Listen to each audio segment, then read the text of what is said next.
এরপরে মাজার দেখলে ড্রাইভার ভাইরা গাড়ি স্লো করে করে কি করে না? মাজারের দিকে এরকম করে, আছে না নাই? কিরে স্লো করলি কেন? কয় বাবার মাজার, বাবায় অনেক গরম, গাড়ি আমার উল্টায় দিবে। জোরে চালাইলে গাড়ি উল্টায় দিলে দুর্ঘটনা হয়, মানুষ মারা যায়। যে লোক কবরে শুইয়া মানুষ মারে ওইটা আল্লাহর ওলি নাকি ডাকাই? ওটা তো অনেক বড় সন্ত্রাসী, ঠিক কিনা? এরপর বাচ্চাদের কপালে কালো টিপ আছে না নাই? আমি আমার বাড়িতে আমার পুরাতন একটা অ্যালবাম ঘাটতে শুরু করলাম। ঘাটতে ঘাটতে দেখি আমার বয়স যখন 4 তখন আমার একটা ছবি, ওইখানে আমার কপালেও কালো টিপ দেওয়া।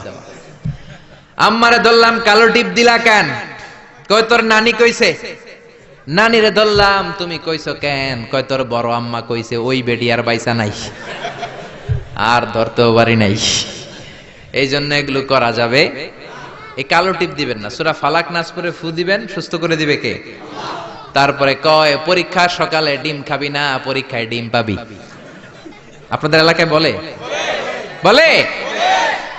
আহা, এটি ভুয়া কথা। আমি তো সবসময় পরীক্ষার দিন সকালে ডিম খাইতাম আর ফার্স্ট হয়ে যেতাম। এই যে মিশরের পরীক্ষায় যখন দিলাম, ডিম খেয়ে গেছি, ফার্স্ট হয়ে গেছি।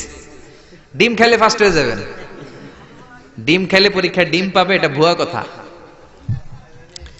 এরপরে কয় জট কলা খাইস না, জমজ পোলাইব। আছে না নাই? জমজ হলে তো ভালো, 2 বারের কষ্ট একবারে সারলো।